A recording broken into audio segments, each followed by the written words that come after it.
The radical.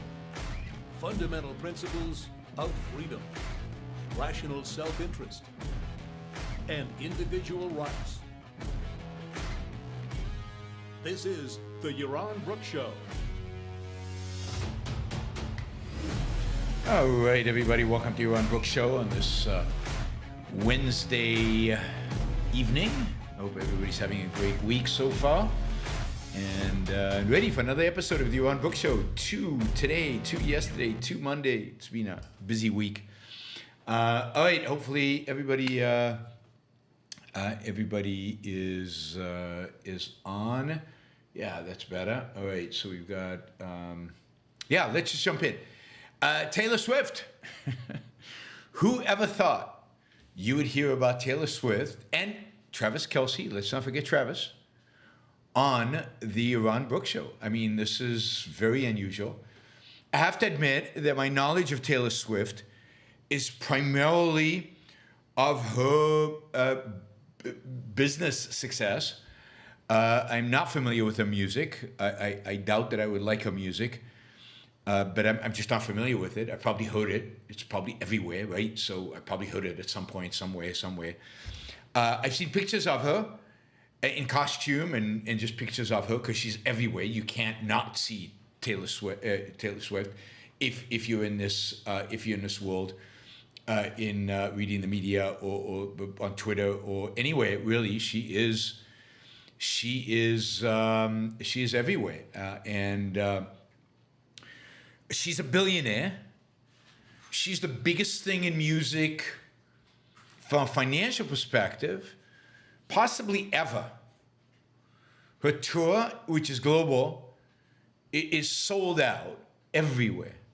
It's on a scale of no tour that's ever been before. I mean, there was Beatlemania, but this is on a completely different level. What Taylor Swift is achieving, what she's doing, from a business and entertainment perspective. She is the biggest musician, artist, however you want to call her, in the world today, the richest. It's not just that her albums sell. She's had, I don't know what the numbers are, huge number of albums at the top of the list, a huge number of songs, at the top of every list of songs, titanium albums, whatever they call them these days. She's had it. She is, this a jaw-dropping success. It's hard to imagine. I mean, she's bigger than Madonna ever was. She's bigger than, I don't know, Beyonce or any of the modern singers out there. Exactly what made her so successful, we'll get to in a minute. But she's huge, and there's nobody as big as her in the world today. And what complicates the story, of course, I don't know what to make of the story. This is funny, stupid, ridiculous, idiotic, but it's a story. So we cover it here in the Yaron Brook Show, and I think it does reveal something really sad about American politics. But anyway, she is dating Travis Kelce. Travis Kelce is what is he? He plays for the Kansas City Chiefs. He is I forget the name of the position. Anyway, he is on the tight end. Thank you. He's a tight end on the Kansas City Chiefs. He's one of the great tight ends, from what I've read. One of the great tight ends in NFL history. He has won, I think, 2 Super Bowls already, and is in the Super Bowl coming up, right? So you've got there's Travis Kelce in the Super Bowl. You've got his girlfriend, the biggest star on the planet. Literally, she will be flying in from Singapore, I think, on a private jet, and only because she'll basically be doing a show and watching the Super Bowl in the same day. But since she's traveling over the date line, it won't be the same day, but technically it'll be the same day. And she's going to be there in the stands. And, this has brought a whole new generation of new football fans to football, because all the girls who adore Taylor Swift, they call it Swifties, are going to be watching the game and watching Taylor and Kelsey. It's kind of this romantic fairy tale. He's a good-looking, football player. He's younger than she is, I'm pretty sure. We'll get to that too in a little while, kind of the insanity of the whole thing. But anyway, you'd think this is just an all-American story. Incredibly successful entertainer, makes $1 billion, is one of the richest people on the planet, and people love her and adore her, and they buy her merchandise, they buy everything she touches. It's one of those stories that you hear about in America constantly, but she's just taken it into a new dimension. It's just been more successful than anybody else, and supposedly we love success in this country. Particularly conservatives claim they love success in this country. They love entrepreneurs. She's definitely an entrepreneur. She's done something few people have done before, and this is a fantastic story, which we should all be happy for. And then we've got one of the best football players in America. And football, after all, is the American sport. Nobody else really plays football. It's the sport of the working class. It is the sport of Sunday sitting on the sofa watching the game. Everybody who in America doesn't love football. I mean, football is America. And you've got one of the great football players, maybe of all time, certainly in his position, falling in love with one of the most successful entertainers in all of history. She's a billionaire. He's only worth probably tens of millions of dollars. So that is a little bit of a role reversal in terms of gender. But there you go. You'd think everybody would be crazy about this. Ultimately, Taylor Swift is she's a woman. She dresses sexy. The girls who go to her performances dress like women. She's not trans. She's not pretending to be something she's not. She's not confused. She's not psychologically problematic. She's good old woman who's pretty sexy, and she has adoring fans who are mostly young women who I think And here it is. She's a model of entrepreneurship and capitalism and making money and being successful. And girls go to a contest dressed like girls. You think people would be excited about this, particularly again conservatives would be excited about this phenomenon. Now she has a weakness. Everybody has a weakness, right? She has a weakness. After all, human beings do have original sin, and her weakness is that in 2020 she endorsed Biden. And here is where it gets pretty crazy, right? She endorsed Biden.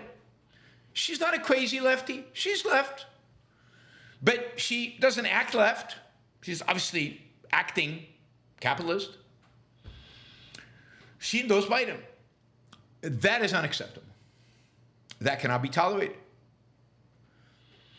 And so over the last few weeks, the Make America Great Again universe has gone apoplectic over Taylor Swift.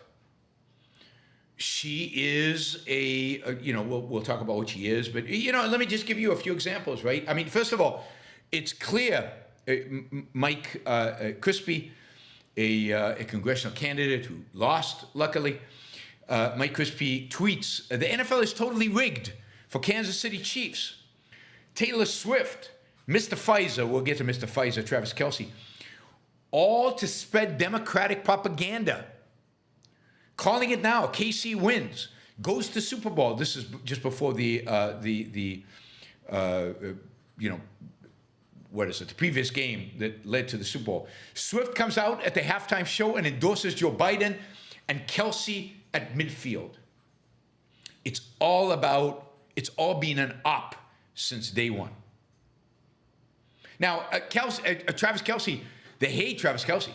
I mean, he's an all-American football player. He's like, solid. He's the real thing. Good-looking white guy, playing football, making money, being successful, winning Super Bowls. Again, you think that he'd be adored. No. Why? he actually participated in a advertising campaign to encourage people to get, God forbid, I mean, this is like the devil, but to get vaccinated. He actually participated in a campaign to encourage people to get vaccinated, and therefore he is part of the evil, whatever, fill in the blank. He is the agent of the devil. He also, by the way, and this is, hard, I don't know how you want to evaluate him, but he also made a commercial, right? Made a commercial for Bud Light. Yep. I don't want to get into the discussion of vaccines. Vaccines are science.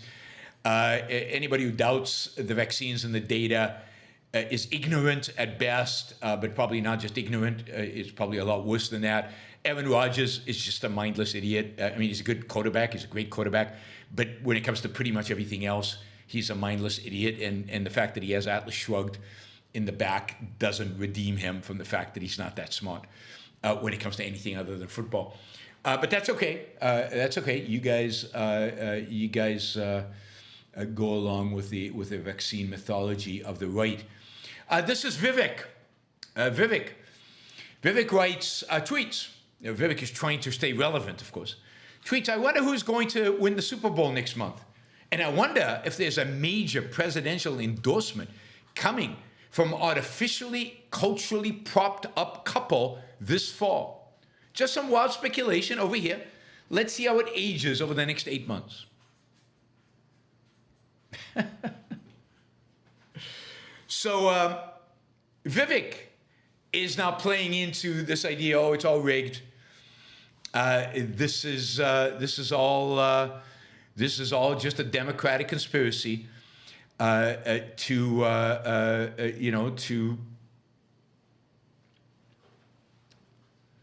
win the Super Bowl and use it as a platform for advertising Joe Biden as president. I mean, Joe Biden campaign is pretty sophisticated. You've got to admit it. Unbelievable sophistication. Here is Laura Loomer. Laura Loomer is a loon, a complete loon, although Scott probably likes her. So, but Laura Loomer says the Democrats' Taylor Swift election interference psych-up is happening in the open. It's not a coincidence that current and former Biden administration officials are propping up Taylor Swift and Travis Kelce. They're going to use Taylor Swift as the poster child for their pro-abortion Go TV campaign.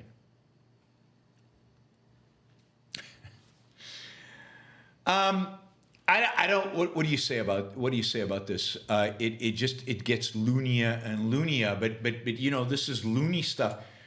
I don't know. Fox is pretty bad, but you'd think that Fox maybe would be a somewhat sanity, a little bit of sanity, maybe not completely nuts in the Republican world. But again, Taylor Swift, by all accounts, self-made woman, self-made, unbelievable success. But Republicans can't accept that somebody's a self-made, unbelievable success and still supports Joe Biden.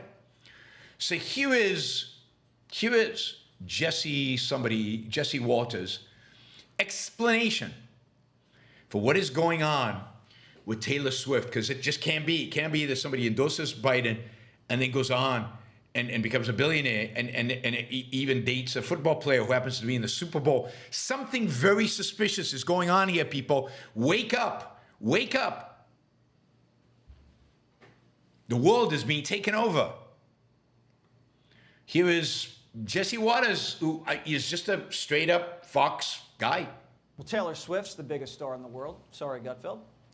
She's been blanketed across the sports media entertainment atmosphere. The New York Times just speculated she's a lesbian. And last year's tour broke Ticketmaster. New York Times just speculated she's a lesbian. Why is that relevant in this context? Is that just a slam against her? The fact that she's a lesbian makes her bad in some way? Probably. This is Fox after all. So here we go. She's a lesbian, maybe she's a lesbian. So that just reinforces the idea that her affair with Kelce is all propped up. It's not real. It's all pretend. A tour that's revenue tops the GDP of 50 countries. I mean, I like her music. She's all right. But I mean, have you ever wondered why or how she blew up like this? Well, around 4 years ago, the Pentagon's Psychological Operations Unit floated turning Taylor Swift into an asset during a NATO meeting. What kind of asset? A psyop for combating online misinformation. Listen. Can you believe this? So she's a psyop for combating online information. She blew up because the Pentagon wanted her to blow up. They have been propping her up. They made it possible.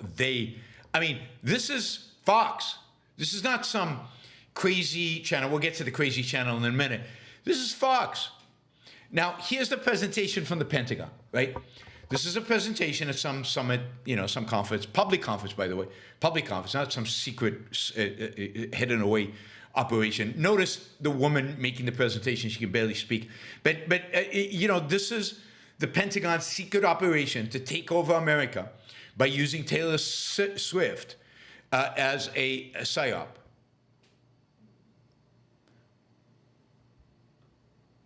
You came in here wanting to understand how you just go out there and counter an information operation. The idea is that social influence can help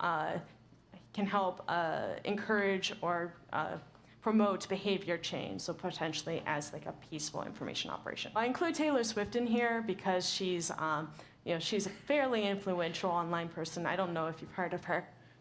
Yeah, that's real. Yeah, it's real. But she's like a kid. She can barely speak. This is a high-level Pentagon operation run by a kid who's making this public. All she said is use Taylor Swift as an example of how such a thing could happen. I mean, really?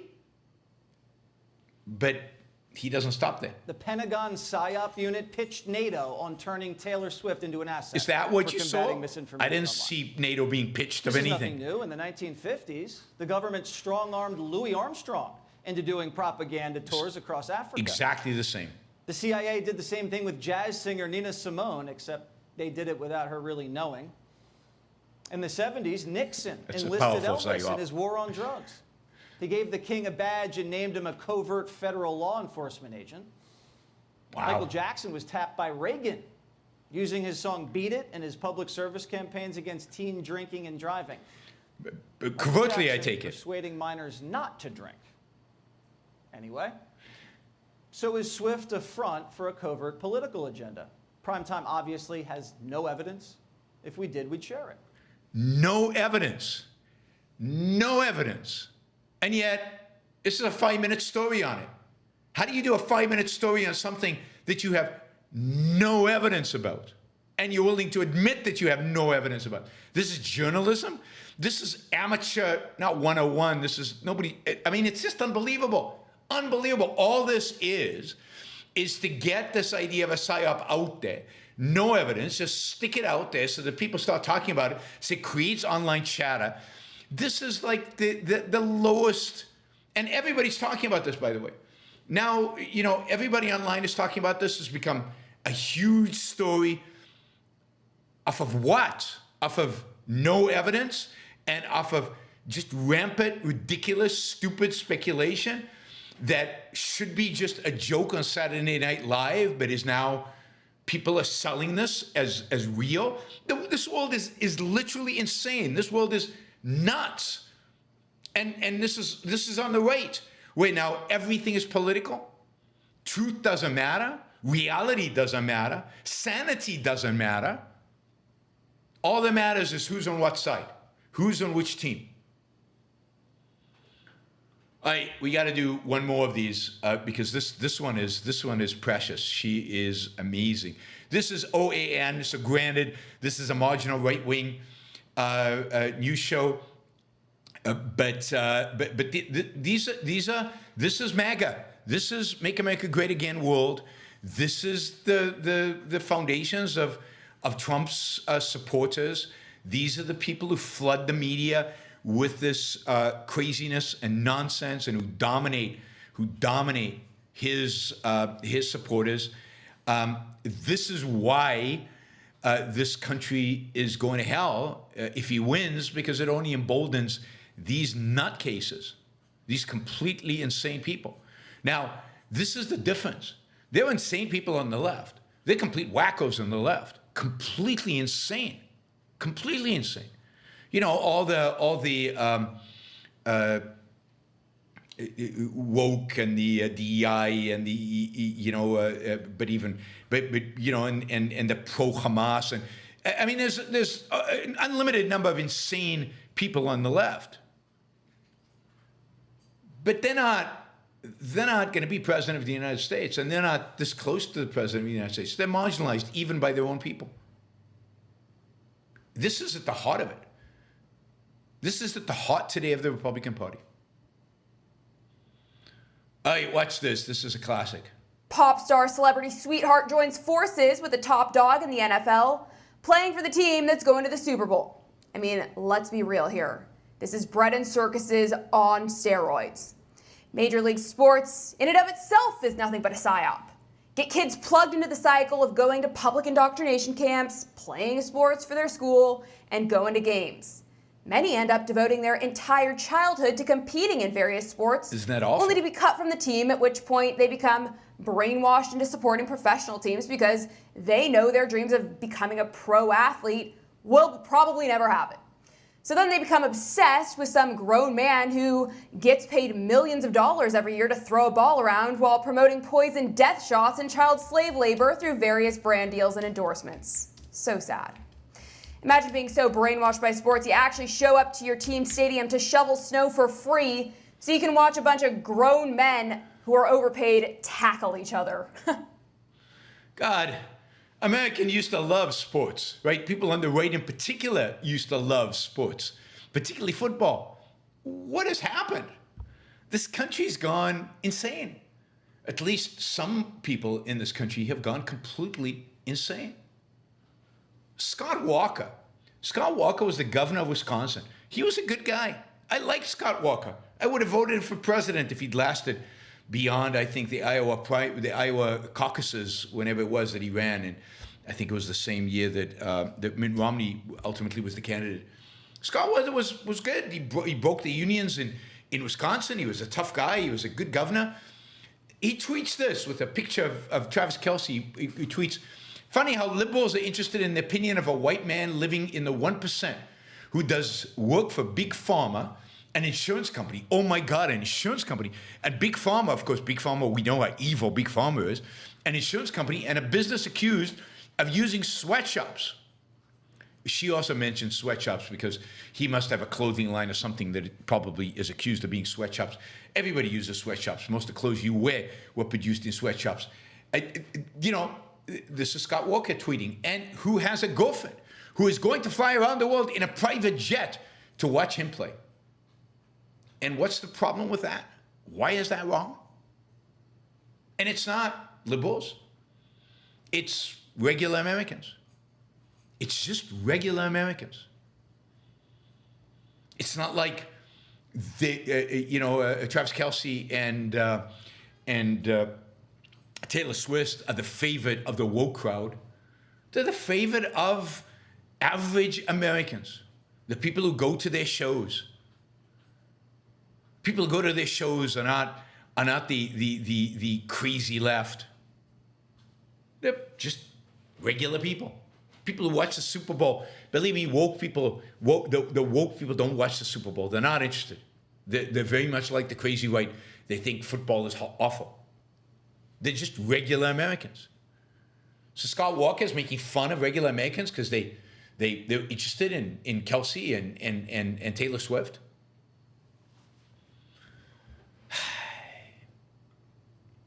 And it goes on and on and on. I'm not going to bore you with all of this stuff, but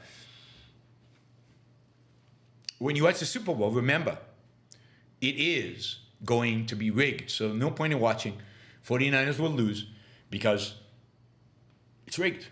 It's rigged. It's a psyop operation by the Pentagon. You saw it for yourself, even though Fox said they have no evidence of it. But it's right there, right in front of you. Don't worry about it. And This is the craziness. This is the nuttiness. This is Owen Benjamin. Owen Benjamin is a comedian, so maybe this is supposed to be comedy. I don't know. I find it hard generally to tell when something is comedy these days or not, because the world is so insane and so, in a sense, funny that it's hard to differentiate. So here's Owen Benjamin. Why would a rich, famous guy marry a 34-year-old woman? Because she's beautiful and talented and successful and amazing? I mean, is that it? Is it, I don't know what the age difference is between them. It can't be that much. It's probably 6-7 years. Is that what's going to kill it, right? If you started immediately, and this reveals it all, right? Because this guy's obviously a conservative. If you started immediately, you might be able to have 2 kids.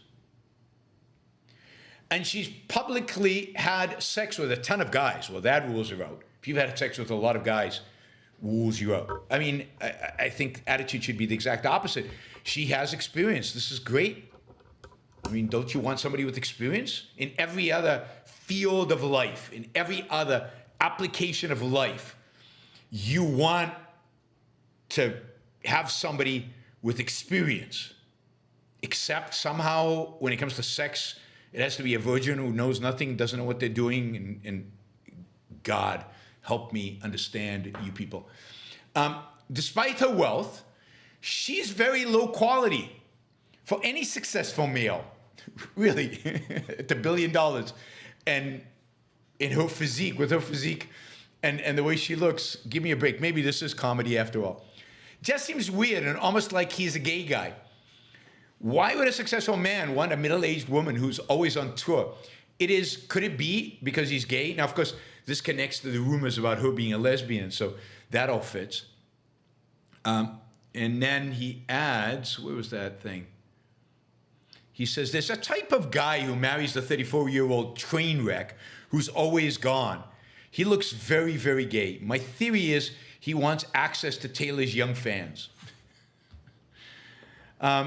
And then, probably on a more serious note, he writes, any mom is more of an inspiring woman than someone who's 34 and chased dick and money and now just dances for strangers and has no family. That's a fact, no matter how mad it makes you. Don't make the same mistake she's made. It's hell. Really? Really? So as a woman, you can't choose not to have kids and be super successful and be admired for being successful? Any mom is better? Any mom is more inspiring? Sorry, Owen. I mean, assuming you're not just kidding, maybe you're just kidding. But sorry, Owen, you're pathetic. And you conservatives are pathetic holding these kind of views. It just is sad, a statement in the 21st century for people to hold these views. All right, so what's going on here?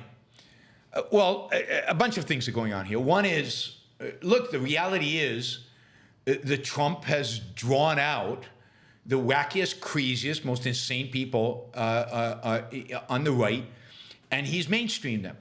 He's given them a voice because he's wacky, crazy, insane. And he's likely to repeat these. When Taylor Swift endorses Biden, he's likely to repeat some of these crazy ideas. He's made it legit. He's made it okay. We've elected to Congress, after all. Marjorie Taylor Greene, and she's one of Trump's favorites, it was Jews and space lasers and all kinds of stuff. We've legitimized all kinds of crazy conspiracy theories. We've voted, what's her name, Bobbitt. We've voted people like that into Congress. She probably won't be coming back to Congress after the next election, but we did vote her into Congress, in spite of the fact that she held some of the most insane, crazy conspiracy theories. Now, again, you've got the same thing on the left. The left has these people as well. But the President of the United States doesn't embrace those theories. Indeed, they land up criticizing the President of the United States quite a bit. But Trump has embraced the crazy. He's part of the crazy. He encourages the crazy. And his next administration is probably going to be filled with some of these crazy. Now, it's also true, and you have to grant this, that there's a massive monetary incentive, just like there is with vaccine efficacy denial. There's a massive monetary incentive to say crazy things that go viral, to be at the cutting edge of stupidity. Social media has made this possible so that you have a lot of right-wing pundits who are just, is Jesse Waters just really believes this? Or is this his ploy to try to capture more of Tucker Carlson's followers? Is the game here really just to get clicks, just to get followers? So you've got an overlap of real, wackos, and then people trying to get followers, and then on top of that, you've got people who want to gain attention. And again, mimicking Trump. Trump is all about attention. I mean, what is Vivek entering into this? Because Vivek wants to be cool. He wants to be among the cool kids. And the cool kids in the Republican Party right now are the stupid kids, are the dumb kids.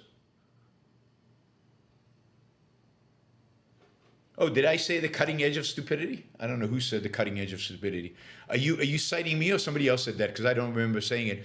But the cutting edge of stupidity really is it's a good phrase, and it fits the modern day, right now, 2024 Republican Party. Cutting edge of stupidity.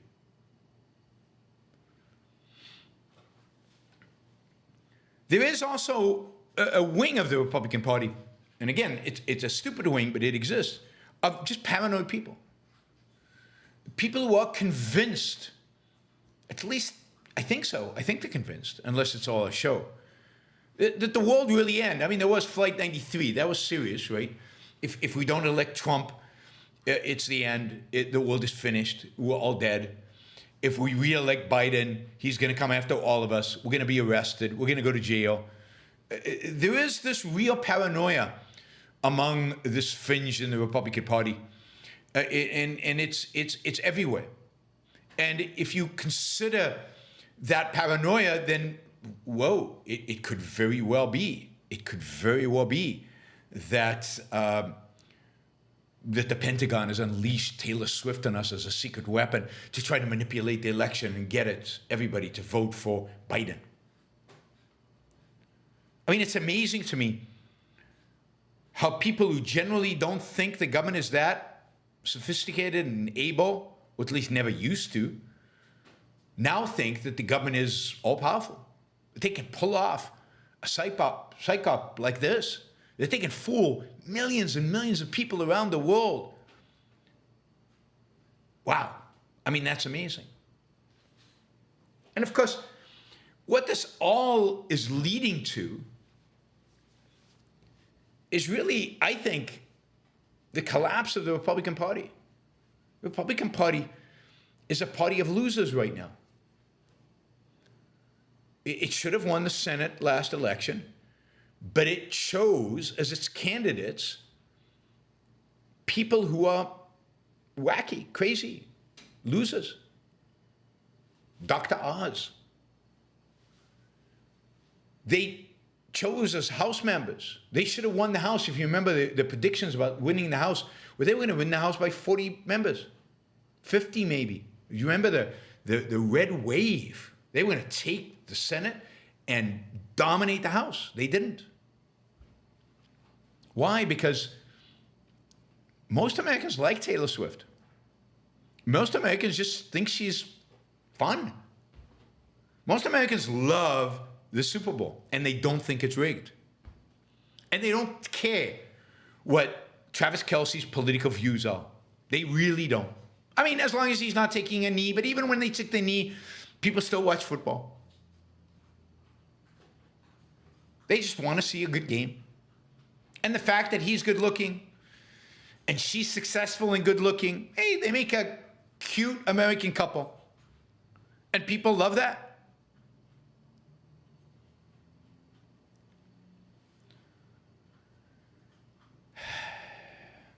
So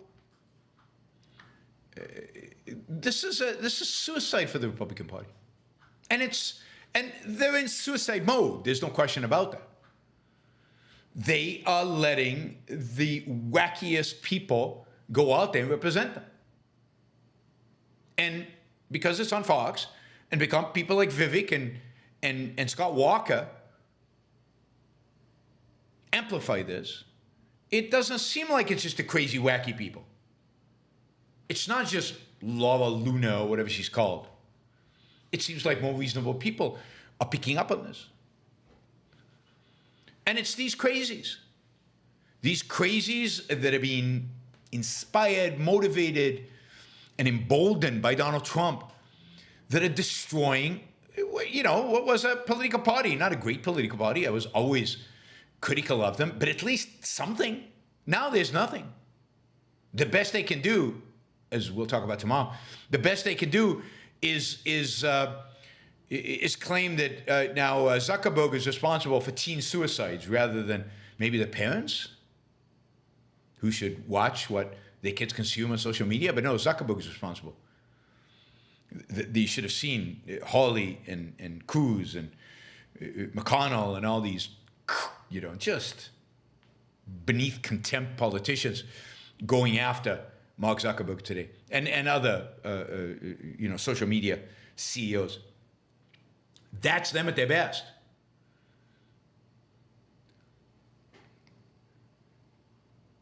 If they want to lose many more elections, they'll do what they're doing right now.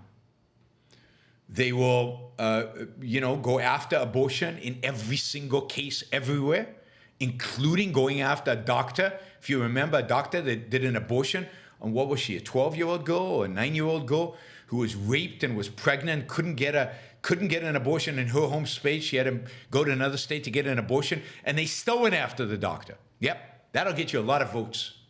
That'll get you votes.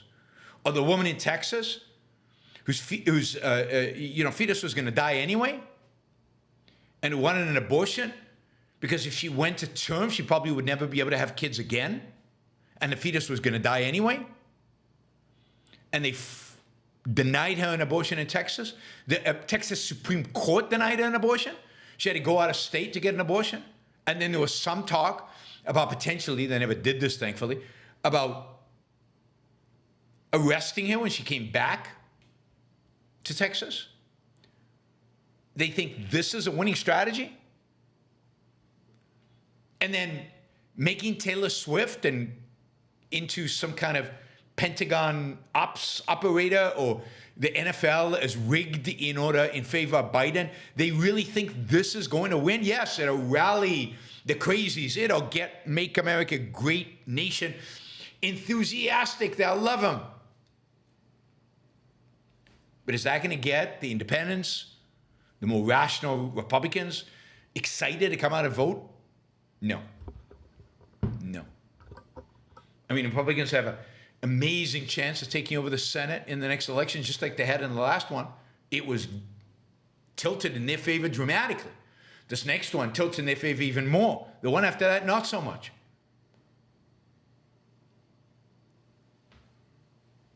Can they win the Senate? Maybe. Depends on which candidates they choose. Can they win the House?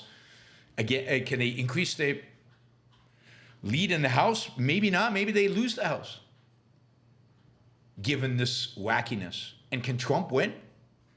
Can Trump win? If this is what Trump is, can he win? And this is what he is. Just follow his Truth Network tweets, if that's a sentence that's allowed. The guy's nuts.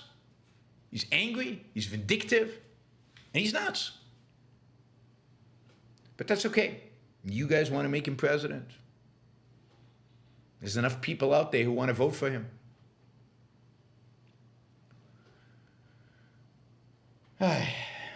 No, I mean, the country is crazy. The left is crazy, and the right is crazy. And the right is crazy mainstream, whereas the left is crazy. Nobody, I mean, what do you call it? Woke and anti-colonialism and anti-racism and BLM are no longer popular. Nobody likes them. Nobody likes them. And including liberals, including the mainstream left.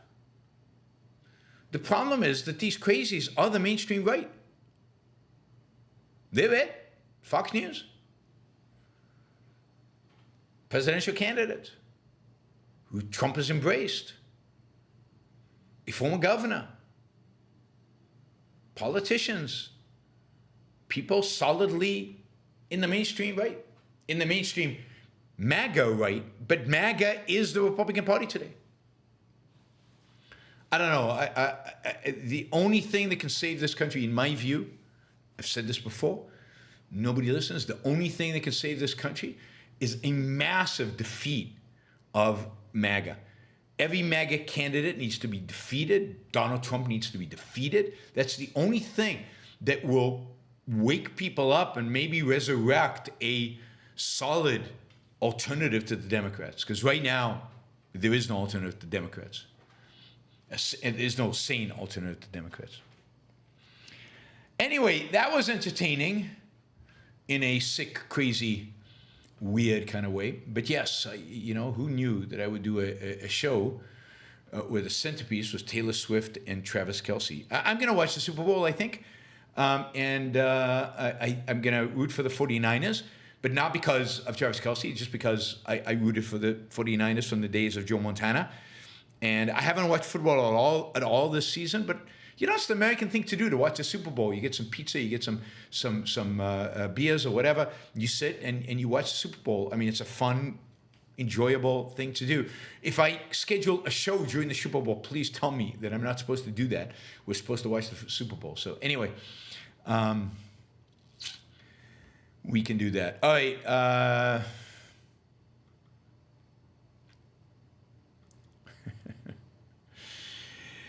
All right, reminder that this show is supported through contributions of people like you, listeners like you. The show needs to support itself. I make my living from this show. I do it from those of you who give money on Patreon or on Subscribestar or on yaronbrookshow.com/membership. That's a monthly contribution, which is fantastic. And yes, I know Travis is in Kansas City, not San Francisco. I'm going to support San Francisco. Not because I don't like Travis, but because I'm a supporter of San Francisco. If Kansas City was playing against anybody else, I'd probably support Kansas City because Kansas City probably has the best quarterback in the NFL, and I love great quarterbacks. And Mahomes is a great quarterback. I mean, he's really phenomenal. I don't know what his politics are. I mean, maybe if you vote for Biden, we shouldn't like him so much. Maybe he's not a good quarterback. Maybe.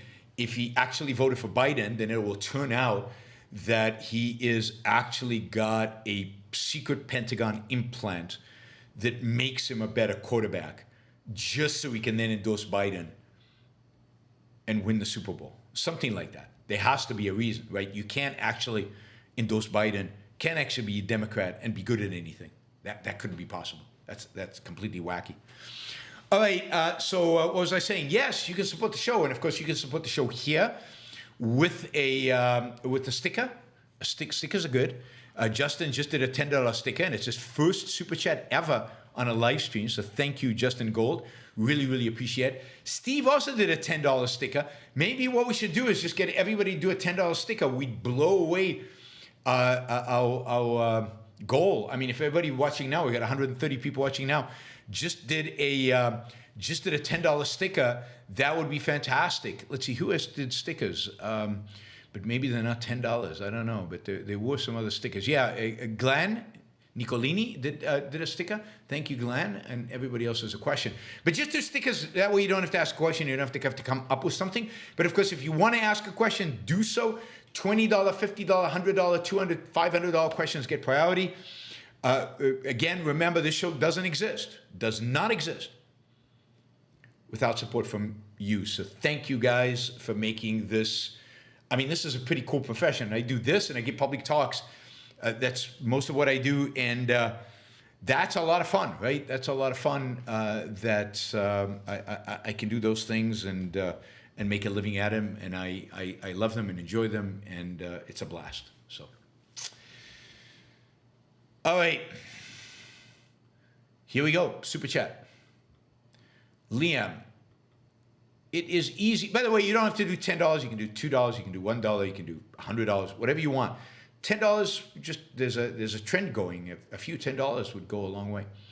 It is easy to win people over by an appeal to their anger, hatred, and fear. It is more difficult to win them over by appealing to their reason, optimism, and hope. Still, it is much better to take the latter route. I agree completely. I mean, and I think I'm evidence of exactly that. I mean, I don't have a massive following. I don't have hundreds of thousands or millions of people following me. And I don't appeal to anger and hatred and fear. I try to appeal to reason. I try to reel a fact. I try to do it in a passionate, fun way. So it's not divorced of fun, but it's certainly, I don't like appeals to anger and hatred and fear, but that's what the modern Republican Party does. That's its modus operandi. They figured in 2016 it worked. The fact that it failed in 18, 20, and 22, doesn't seem to stop them. This seems to be the fuel right now, anger, hatred, and fear. But we stand with reason. We stand with facts and reality. And I still admire people who are successful. I don't care about their politics. I admire people who are successful. I don't care about their politics. And sometimes people will surprise you. You might think their politics are one way, and it turns out that it's a little different. But it's not about the politics. It's about what you do with your life. And productive, successful people, and somebody like Taylor Swift seems like she's having a blast. And I don't care if she's bisexual, lesbian, heterosexual. Why is it anybody's business? Why should anybody care? I just hope she's happy. And she certainly looks like she's got a boyfriend. But why does anybody care? Why does the New York Times care? Why does anybody care? Why is this an issue at all anyway? And instead of celebrating success, and yeah, if she was offensive and gross and was a bad role model, if she was, I don't know, chopping the heads of chickens off on stage and spraying blood all over the place, like Alice Cooper used to do in the 70s.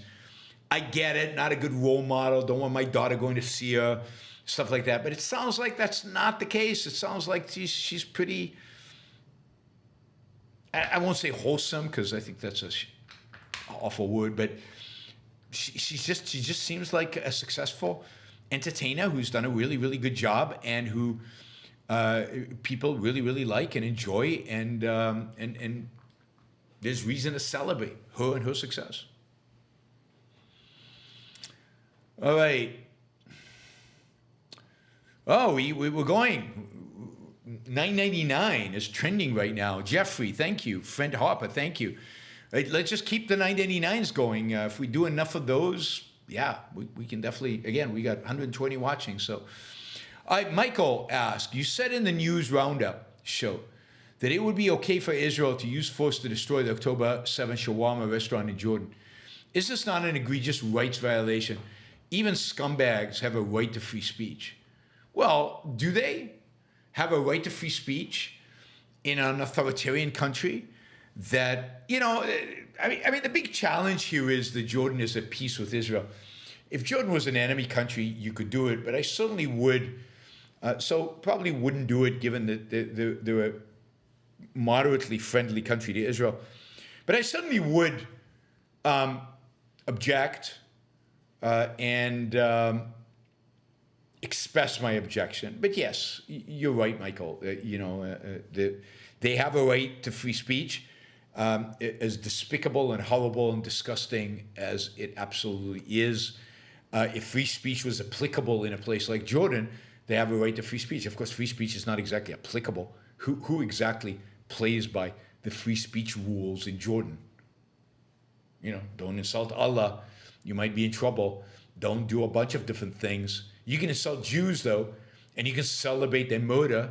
You can celebrate that. but just don't say you're an atheist, or don't say 100 different things. So there's no free speech in Jordan.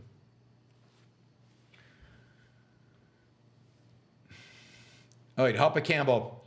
Why has Rand been so ineffective at creating a widespread rejection of altruism? Even radical free market types like Milei or people like Reason TV never mention it as a barrier to implementing a freedom agenda. Well, because most of the people surrounding Milei, including Milei himself, I think, and many of the people at Reason and many libertarians out there are religious. They don't want to give up on their religion. They don't want to give up on the what do you call it? The morality of religion. They don't want to give up on altruism. They bought into it. The reason it's so difficult to get rid of is it's because it's so deeply entrenched in the culture. It's got 2,000 years on us, and people imagine and they pretend that you can be free market and an altruist. You can be anything and an altruist. So they don't feel the need, other than they should in their own lives. They don't feel the commitment that this is something they have to do, because they don't see the link, and they're not willing to give up on the morality of sacrifice. They are bought in, and partially it's because they're not willing to give up on religion, and they're willing to be radical only up to a point. Now, why is that the point? I think because morality goes deep to the core of who we are. It goes deep to the values that we have adopted from very early on in life, and that is a huge impact by the culture around us, by our religions, by ideas in the culture. And again, Ayn Rand is the only philosopher to really systematically and in a public way challenge this morality of altruism. It just hasn't happened beyond Ayn Rand. Thomas Schubottom. Haley has no chance of winning the Republican nomination. Is she still in the race just to harm Trump? A worthy goal, but hard to raise money for. Could she run on no labels? Does the Republican Party just need to die? I mean, there's a sense in which the Republican Party probably needs to die, because I think Trump has now infected every aspect of the Republican Party, every branch of it, every element of it. I think Nikki Haley is running partially because I think she can mount an opposition. There is a certain percentage of Republicans who will not vote for Trump. I do think she also attracts a certain number of independents who are fed up with, or even Democrats who are fed up with Biden, but who no way will vote for Trump. And she seems like a good compromise candidate for them. Remember, Nikki Haley was considered an ultra-orthodox, ultra-conservative. She was considered a Tea Party conservative when she won in South Carolina. She was considered super conservative when she went to the UN. But now she's considered a moderate because, again, your views on foreign policy and your views on economics don't matter. The only matters, all that matters are the so-called cultural issues. So she can attract a lot of votes. I think that'll harm Trump. And I think she is going to be able to raise a lot of money. You know, Trump said right after New Hampshire, Trump came out with a thing saying, if you give money to Nikki Haley, you are no longer a member of MAGA and you will never be a member of MAGA. We're kicking you out of MAGA. And a bunch of donors, including some mega donors, some billionaires, basically said, really? And they doubled up on Nikki Haley. They sent a bigger check. She got a $5 million check from, I think, Ken Griffin as a consequence of Trump's thing. So she's still raising a lot of money. She still has a lot of support from the Koch network, among others. And she is going to continue to run. She says she's going to run beyond South Carolina. We'll see. I hope she does. The other thing is that there is a chance that Donald Trump goes to jail. There is a chance that he drops dead. There is a chance. There are a lot of issues, right? A lot of things about Donald Trump that could happen between now and then. Why not be the only one in the running? Why not be the one that if something happens to her, you can get out. You can get out. You'll be the candidate. So I think that's partially why she's staying in.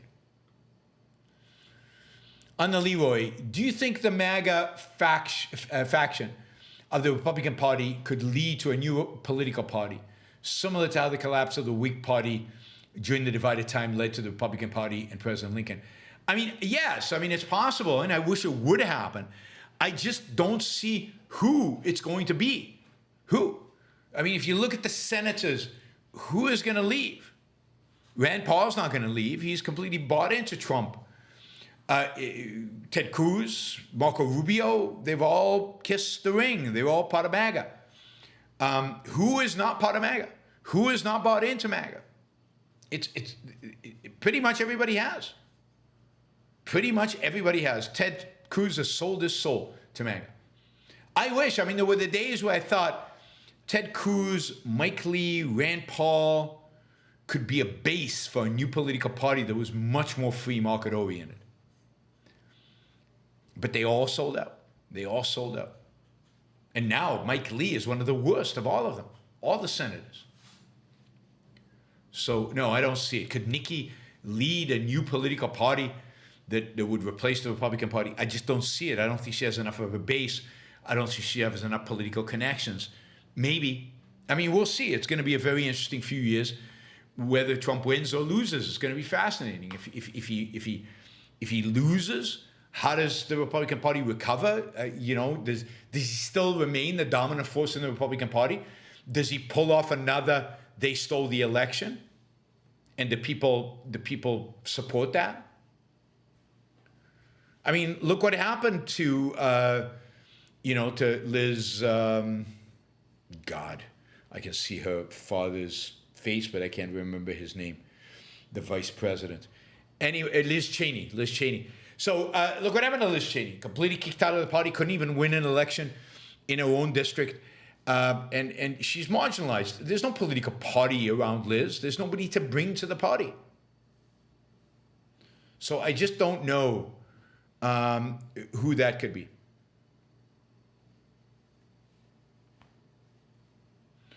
I think Nikki made a mistake. I think she should have been going after Trump all along. She should have done it early. I think she should have criticized him early. I think now it just might be too late. He's got such momentum that it might be too late. I think she needed to do it months and months and months ago. And she did differentiate herself. Now it's one-on-one. She's going all out on Trump, but it might be too late. We'll see. We'll see. I hope a new party forms. I just don't see it. Richard Cunningham says, I couldn't believe Lindsey Graham said Mark Zuckerberg has blood in his hands. Yeah. Remember, Lindsey Graham is the #1 Trumpist in the Senate, right? He is the Trump guy. He's of course, I think for South Carolina, right? So he's from Nikki Haley's, and the 2 South Carolina senators have both endorsed Trump. Even though Scott was basically a protege of Nikki Haley. Why don't he and his fellow blowhards realize that Meta didn't create defensive context nor made the kids take action on it, nor allow the kids to watch it, given that they have parents? Yeah, no, this is a Republican thing. They hate social media. They want to go after social media. They won't go after Twitter. Even if some kids commit suicide watching Twitter, they won't go after Twitter because Twitter's the good guys. But they'll go after Zuckerberg. Zuckerberg is evil. Unfortunately, Zuckerberg does not know how to handle them. He does not know how to stand up to them. Blood on his hands is all they can think of. They organized a bunch of parents whose children have committed suicide to sit behind Zuckerberg to try to shame him, which they did. He ultimately turned around and apologized to the parents. Not clear for what. He should have said, we didn't do anything. These kids, whatever damage was caused to kids is not the fault of Instagram, not the fault of Facebook. And you know what? The parents should take some personal responsibility over what kids are looking at, what kids are engaged in, and whatever mental health issues that kids have. Not my problem, their problem. And you politicians, who the hell are you and what the hell do you know? Yeah, I wish. It's disgusting. And Hawley was just as bad, but you'd expect from Hawley. John, would Netanyahu survive a hostage deal with Hamas? Yeah, I mean, I think so. I mean, again, Israelis are soft. Israelis are soft. It looks like the deal now is a 35-day ceasefire in exchange for 35 hostages. Not even all of them. Just 35 hostages. Now, maybe Israel thinks this is a breather to let them reorganize and be able to take on Hamas afterwards. But the reality is that the longer they wait, the harder it's going to be, the more difficult it'll be, and the more pressure they will be under from the world community to succumb and to give up and to stop. Would Netanyahu? I don't think Netanyahu is going to survive October 7th. I think he's out. But could he survive this particular deal? Yeah, I think. And I think the war cabinet will agree to it. Let's see. Carrying on the $10 theme. Aaron Line, thank you for the $10. And let's see, we did. Jeremy also did $10. So thank you guys. And then we got a bunch of $10 questions, which we're going to get to. Oh my God, we got a lot of $5 and $10 questions. If you're asking a question, you might consider doing $20 so we can reach our goal without spending the next 3 hours here answering all these questions, because there were a lot of them. But I will answer as many questions as you ask, so keep them coming. James Taylor says, I just watched your Defense of Israel talk in Austin and listened to the pro-Palestinian crowd during your Q&A. Makes me realize what an immature and ugly intellectual world we live in. Yeah, although, take into account that I got a standing ovation for that talk by 80% of the audience. 80% of the audience stood up. 80% of the audience were enthusiastic. Don't take the crazy pro-Palestinian minority within that crowd as everything about the intellectual world we live in. On the Israeli-Palestinian issue, the reality is, I think the majority of Americans are rational on it. It is a minority that have these insane views. Robert Nasser, not particularly a fan, but I saw her concert film in the theaters. An extraordinary performance for several reasons and admirable in every way. Yeah, I mean, I don't particularly like the music. I don't like the dancing. I don't like modern dance and the way they dance on stage. But it's a show. And she is a performer. And she's good at it. She's good at it. And people love it. So the other thing is the Republicans are insulting, really insulting Americans. Just average Americans. Americans who, at least the fathers of these daughters, are vote Republican typically. So what are they gaining from this? To me, it's insane. It doesn't make any sense. It's complete insanity. But this is the craziness of this party right now. Ben Garson. Will you be rerunning your current events course with Onkar? Would it also be possible to get a very brief summary of your approach? I don't know. Probably next year. We won't do it more than once a year. We might do it again next year. It seemed to have gone over really well. People who sat in really, really enjoyed it. It was hard for me to tell, if this was, how new this was and how interesting this was for people, because it's kind of what I think. So it's hard for me to say, do I know that other people think this as well or not? Our approach was really to, at least in the first half particularly in the first half, but really throughout, to be guided by Ayn Rand's approach to current event. Ayn Rand's essays and the approach was to really look at an integrated approach to what is going on and try to convey a little bit to the students the kind of context of knowledge that you need in order to make evaluations of current events. And here I'll argue for a term that I almost never use, and I don't know if it's appropriate here, but it's like people need, well, I won't use it then. People need to know what they know. And part of what I see is a lot of people making pronouncements about stuff they don't know. Take the Israeli-Palestinian issue. There's a lot to know. And to become an expert, you need to know a huge amount. Now, you can make an opinion based on experts that you respect and based on reading a little bit, but how much, you can't really debate that opinion because you don't really know. You have a sense of something. How much of the background do you need to know? You need to know a lot to make definitive statements about the world. Now, with regard to Israel-Palestinians, it's a little easier because Israel is clearly a particular type of state and Palestinians is a particular type of state, and you could compare them. But expertise is unbelievably valuable in every field of human endeavor. In every field of human endeavor. I don't want to go to an amateur doctor. I don't want to go sit through a performance of an amateur pianist or an amateur conductor. I want to go to see Thomas Schubert, who's a professional conductor and a professional cellist. I'd much rather listen to him than an amateur. I don't want to go for my current events analysis to Scott. He's an amateur who most of the time doesn't really know much and doesn't have the context of knowledge to evaluate stuff, at least based on the evidence of what he writes on this chat. But he presents himself as an expert, and he talks with the confidence of an expert. Experts can disagree, and your responsibility, your job is to evaluate and choose and decide. Experts are going to disagree. There's no way you're not going to get experts disagreeing. You're not going to get experts who disagree, right? Now, just having a PhD doesn't make you an expert.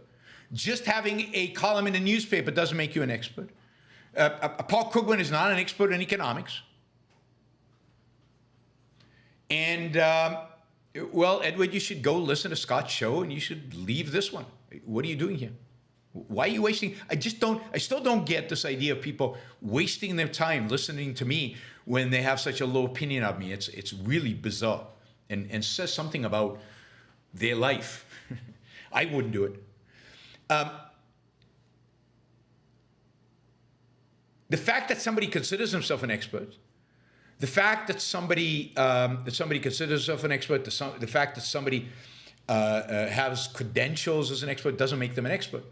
But they are experts. And you better listen to experts, not to amateurs. And, it's torturous to live by the guidance of amateurs. And one of the approaches is to show what kind of expertise it takes to analyze historical events, current events. And part of the expertise is history. Part of it is philosophy. Part of it is a certain knowledge of politics and political processes and integrations. But we were guided by the expert of all experts, which I think is Ayn Rand. And we took her essays. The students had to read a number of Ayn Rand essays, in some cases Leonard Peikoff essays, in order to see her analyzing, and then we tried to fill in the context and what she's saying, what was going on at the time, because particularly young kids today, young students today, don't know what the 60s were like, what the 70s were like. All they're getting is Ayn Rand's. So we try to fill that in and try to show how integrated her approach was from her evaluation of Kennedy through her evaluation of Reagan and all the different spots in between, and how that all integrates and how it's consistent, how she expresses a consistent view. And then on something like 9/11, gives some sense of kind of the process that we went at the Ayn Rand Institute, agree or disagree with our analysis of 9/11. Hopefully most of you agree. And what it took. And most people disagreed with us. I mean, most people in the culture and quite a few objectivists disagreed with us. But Leonard Peikoff, I think, was right from the beginning. And I think we did phenomenal work on 9/11. And are still doing the stuff we do in the Middle East and on Israel is phenomenal. And I'm saying we because I don't mean just me. I mean me and Elon and particularly Onkar and of course Leonard, back then. And all of that really, really, so it give a little sense of the books we read, the kind of how we brought the context, what we knew about the past. 9/11 was not a blimp. What we knew about all the sequence of events that led up to it, what we knew about the Muslim world, what we had to learn about the Muslim Brotherhood, the whole sequence, the whole context. How Leonard Peikoff had already talked about Iran and talked about Islamic terrorism way before what happened. 9/11 was not a surprise in that sense. And therefore, you bring all that knowledge forward. But you have to have the knowledge to bring it forward. It's very easy to respond like this to events, but you need a full context of knowledge. And that's rare. And that includes to evaluating presidential candidates. I mean, every one of us has to do it in the end because we all have to vote. But this is why I hope you listen to my show and listen to other people's shows who present rational perspectives, is to fill in the context for yourselves and to gain more information and more different ways of thinking about this and gain context so that you can make the best decision when it comes to voting, for example.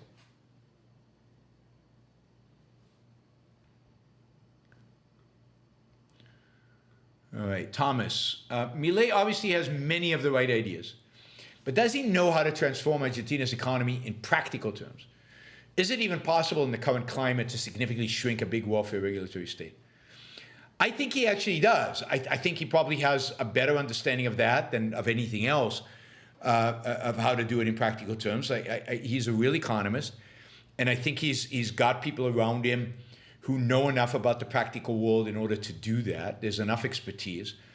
How much he can shrink, I don't know, but that is a function of Argentinian politics. That's a function of what will the courts and what will Parliament let him get away with. It's not a function of of knowledge. I mean, you need to have the knowledge, but I think they have the knowledge. It's what the system will allow them to do, what they can, and how much the voters will support them. Because remember, the voters have been traditionally quite left. So will the voters let them get away with, even though they elected them, with radical changes? So I think the knowledge is there. How to do it, what to do is there. The knowledge of that is there. And there's some political knowledge of how to get it through the political process. But will the establishment, the political, legal, and even business establishments, will they let Milei do it? I don't know. It's certainly possible if you had the power to do it. He doesn't, because he has a small minority in Parliament. All right, that Doodle Bunny. Don't be afraid to lose people. Be afraid of losing yourself by trying to please everyone around you. Absolutely, and not something I worry about because I don't compromise to please the people around me. Clark says, what unethical or fraudulent business practices did Trump engage in? If he hadn't inherited a real estate empire from his father, would we even know who he is? I think the first one is, what we do know is he used eminent domain to kick people out of their homes so he could build. A lot of real estate developers do that, but he did that, and I think that's wrong, and he's proud of it, right? It's not something he hides. He's proud of it. According to the court that ruled him guilty, he also artificially inflated the values of his properties in order to get loans that he would have otherwise not been able to get from lenders. So he lied about the value of assets and properties in order to do business. That is a how big of a deal that is, hard to tell. In terms of if he hadn't inherited a real estate empire from his father, would we even know who he is? No, we wouldn't. I mean, the reality is that Donald Trump has not made that much money. He took the money. If you've taken the money inherited from his father, somebody did this as an exercise. A number of people actually did it. And you just invested it in a diversified portfolio of New York real estate, you'd be as rich as Donald Trump is today. So his real genius is self-promotion. His real genius is marketing, is getting the Trump name out there. But he wouldn't have been able to do that without the money that was left to him that gave him the resources to do all that. So he is a great self-promoter. That is his strength. That's really the only strength he has. He's not smart at all. He's not articulate. He doesn't think in 4D chess. I doubt he could play 2D chess because he's not smart. He provided the capital for people to build buildings. Yeah. Good for him. But again, he made about as much money as a diversified portfolio without any effort would have made him. So, and he went bankrupt, 3 times? So he's created wealth, destroyed wealth, walked away from loans, not paid them. He's done every shenanigan in the book. Everybody who's ever dealt with him has basically considered him kind of an immoral, shady kind of business person. Somebody I know really, really well was up for a job in the Trump administration and was interviewed by Trump. And in that interview, Trump was bragging about certain things and saying certain things that he would do. And basically this person walked out there and said, I will never, ever, ever take a job for Trump, right? With Trump. Not in government, not anywhere. This guy is an immoral louse. And this is not somebody who is necessarily, tilted against. And somebody was really, the job that he was going to be offered was a major job. It wasn't Treasury Secretary, but it was a major Fed job. But he was just, there was no way he was going to take it, given the character that Trump exhibited just in that short interview.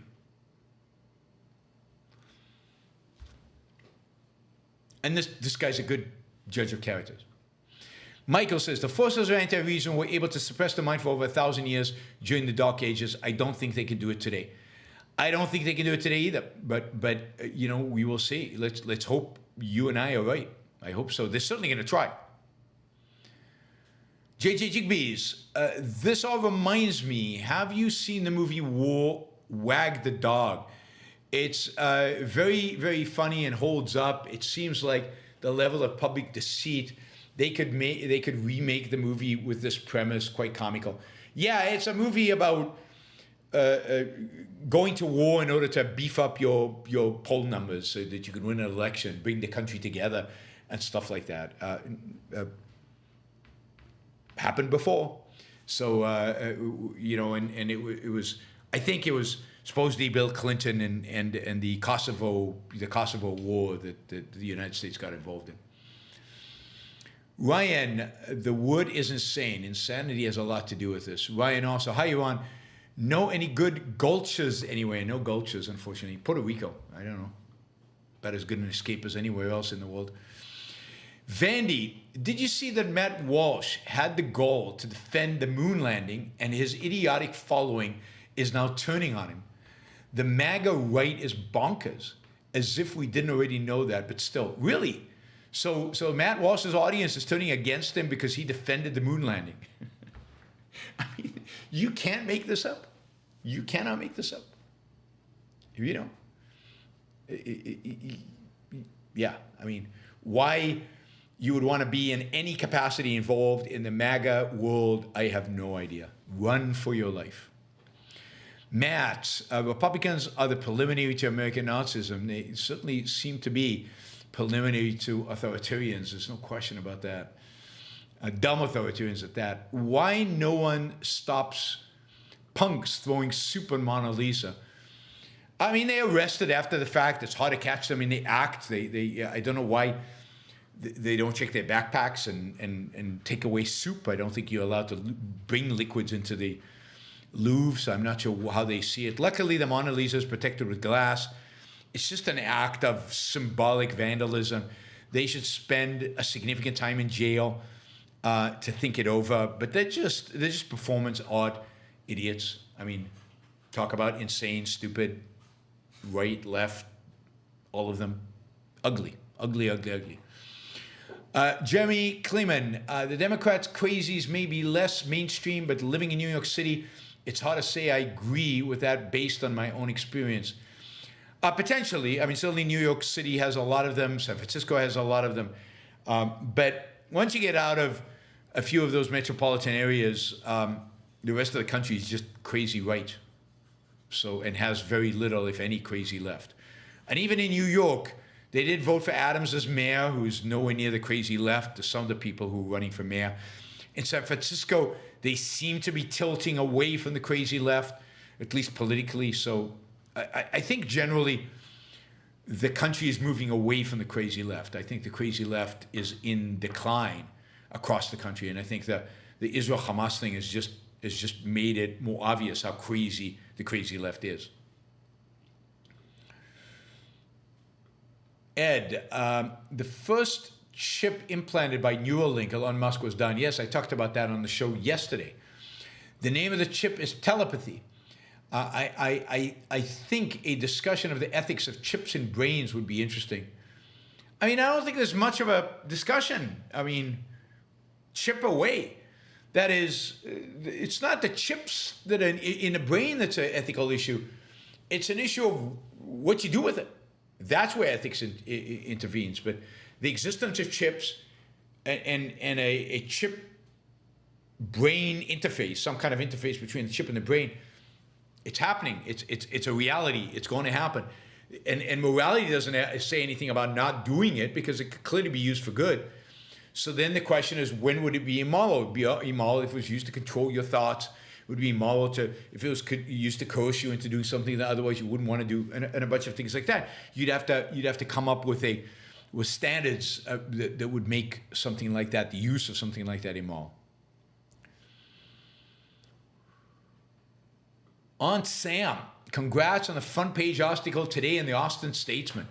Even if about disruptor in your Israel lecture, any news is good news category. Yeah, I mean, I wish I could see it in the increase in numbers of subscribers. But yes, we did make the front page of the Austin American Statesman, the major newspaper in Austin, Texas. It was all about the guy who disrupted my talk. But it did mention me. It did mention the talk. It did have a quote from Greg Salmieri. And that's all good. You know, we got some publicity, all publicity. And it wasn't negative about me. So good publicity. My name, they spelled my name right. They spelled Ayn Rand's name right. So we're good. I think Ayn Rand made it into the article. Banging Barry's mother. Why would you do that? Casino magnate, Hollywood TV stars, twice divorced, thrice married, 20 years older than his wife, multiple affairs, liable for sexual assault. This is the right savior. Yeah, it's exactly the right savior, right? I mean, these are the people that are criticizing Taylor Swift for having had many lovers in her past. But they won't criticize Donald Trump for having many lovers, including affairs while he was married in his past. Why is that? In the contrary, they're going to vote for him for president. I mean, the guy is I think in every other context, other than the election, you would say Donald Trump's a scumbag. He is just a horrible, despicable human being. But somehow, you guys have convinced yourself that he is the savior. And don't tell me it's a binary choice, it's him or Biden. You guys picked him. You did. Yeah, we supported these other guys, but at every opportunity you defend Trump. Every opportunity. You picked him. He's your candidate. In spite of the fact that he is a scumbag. And in that sense, I don't think there's anybody else out there, any other president or presidential candidate that has had a lower character than Donald Trump in the history of the U.S. that I know of. And you guys picked him. You guys defended him. You guys picked him. He is your choice. You keep defending him. You keep standing by him. You never criticized him. You supported maybe other candidates in the primaries, but didn't attack Donald Trump, and your candidates didn't attack Donald Trump. He is your candidate. You have embraced him fully. And this MAGA is all on you. It's all on you. Gene, what does a foodie eat during the Super Bowl? What does a foodie eat during a Super Bowl? Hummus with, I don't know, I have no idea. I eat a lot of hummus. I don't eat chips, although there are some, non-flour based chips or stuff like that, paleo chips that I might eat. I don't drink beer, maybe a glass of red wine. Lobster would be good. I would eat lobster. Sardines, I love sardines, but sardines are not during the Super Bowl. Plus my wife, she can't stand the smell of it, so she kicks me out when I eat sardines. So I have to eat sardines in the corner. So I don't know. What am I going to eat during the Super Bowl? I don't know.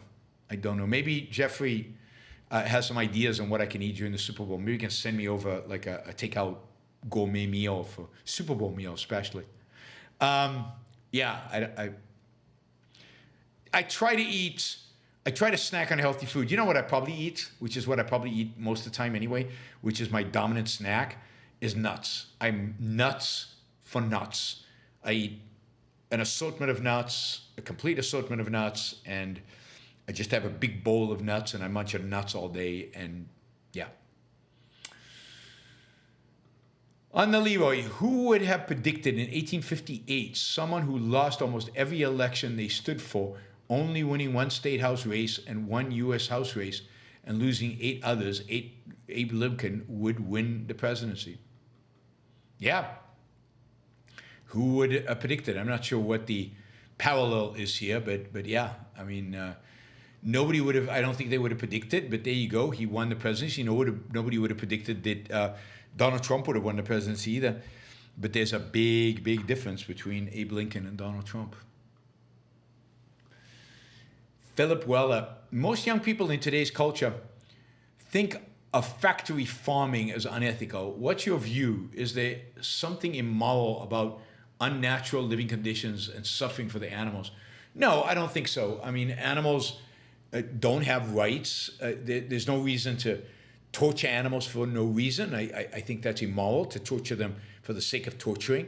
But the reality is that if we're going to produce cheap food for huge numbers of people, factory farming is the way you have to do it. There's no other way to do it. Now, maybe in the future, there'll be other ways to do it. Maybe in the future, we'll all be eating meat that is grown from cells, so real meat, not meat substitutes. Maybe there'll be some just organic farms for the specialists. But if you want to eat 8 billion people on planet Earth and you want to feed them well, and you want to be able to provide them with lots, with cheap food at a reasonable price, then factory farmer is inevitable. The animals are,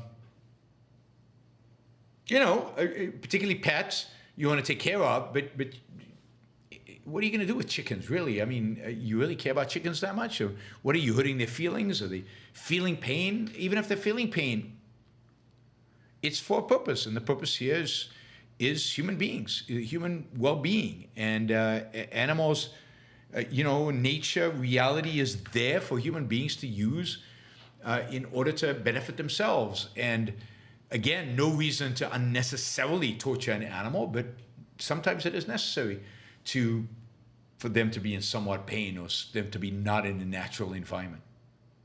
And maybe the natural environment is awful for animals. It's risky, it's dangerous, they get sick. Maybe the unnatural environment is better for them. I don't know. Nobody knows. How do you tell? Clearly for human beings, a non-quote natural environment is better. Maybe it is for cows as well. I don't know, the cows are happier. What does happiness mean for cows? Steve, does the rise of MAGA indicate that there are really so many hateful, angry, envious, fearful people in America?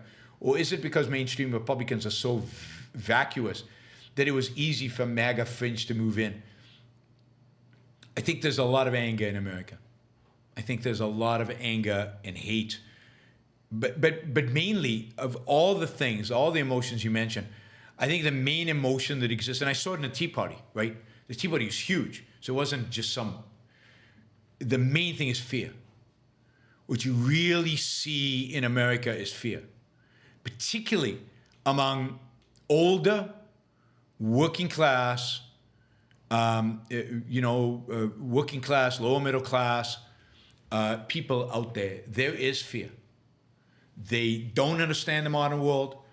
They don't understand the technological revolution. They don't understand how they're going to be jobs for them and their children.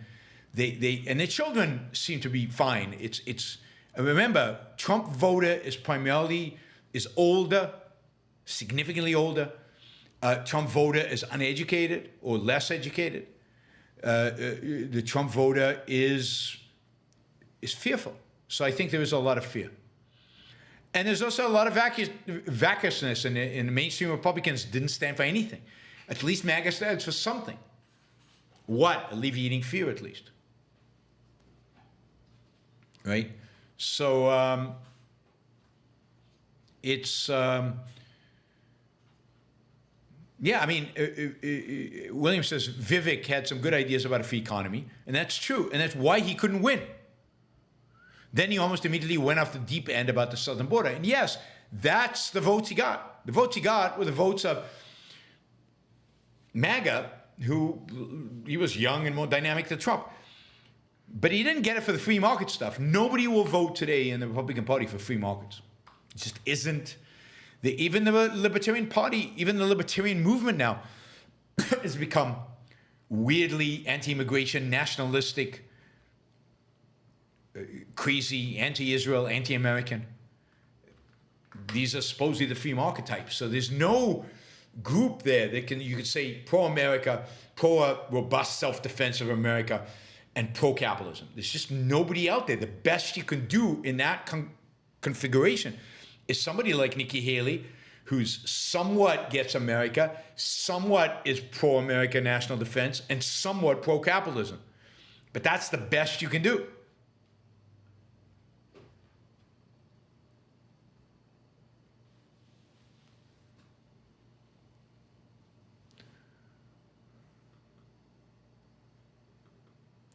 I don't understand you, and on the Leroy, I don't understand the 1858 question.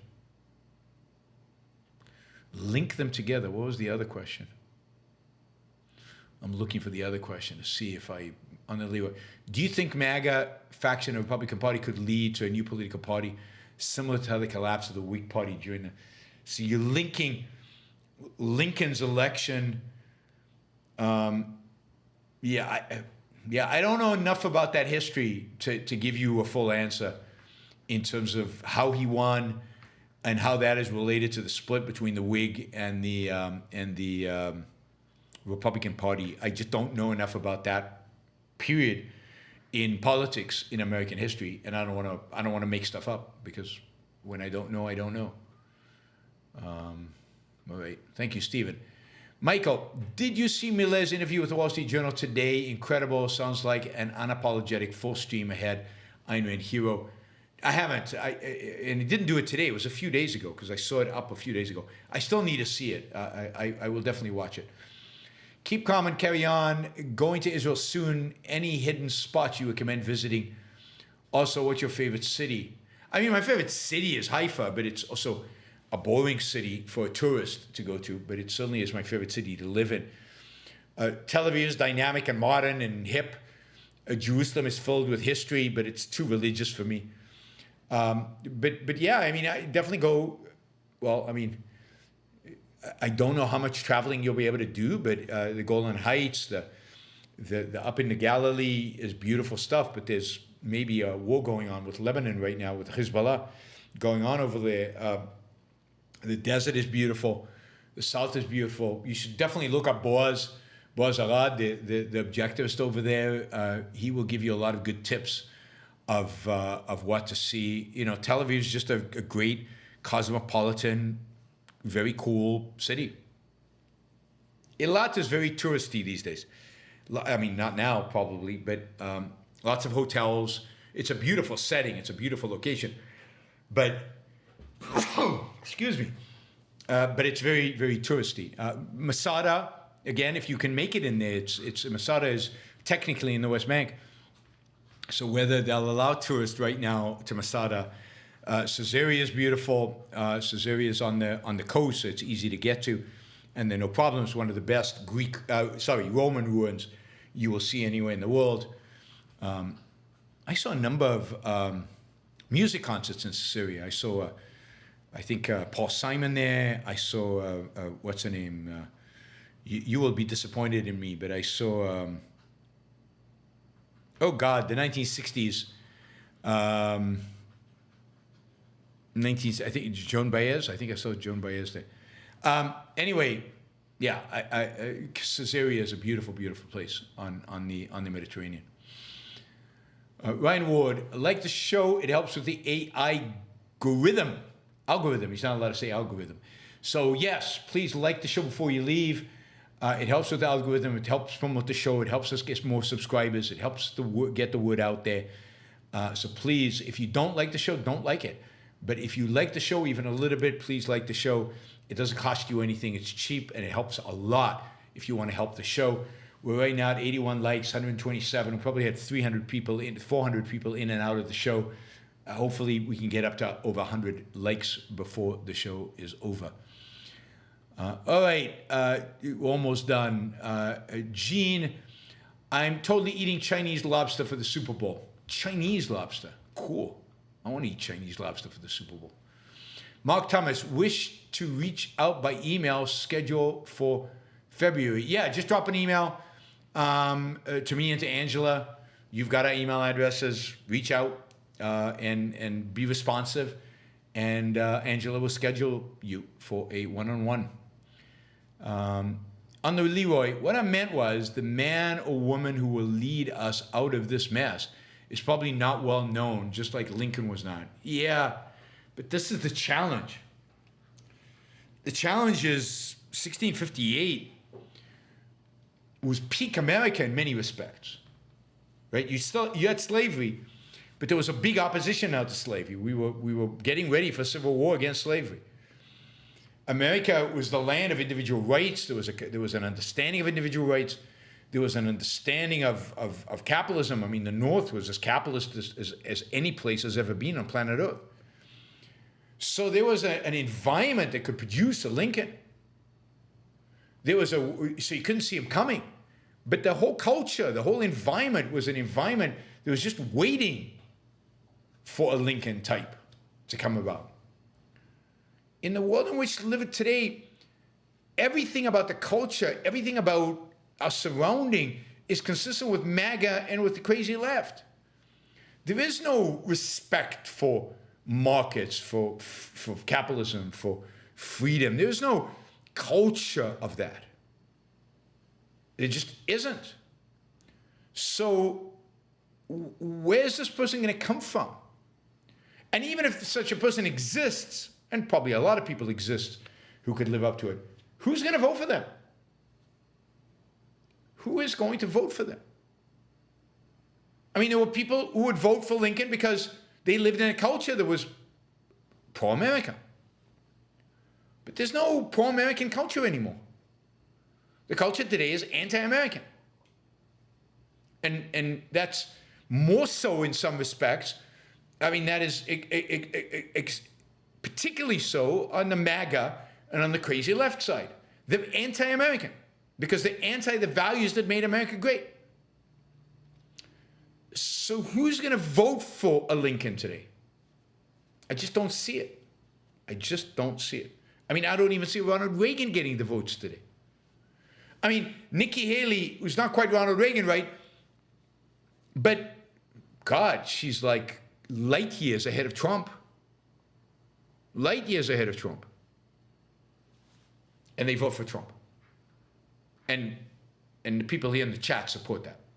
So I don't see where our savior is coming from.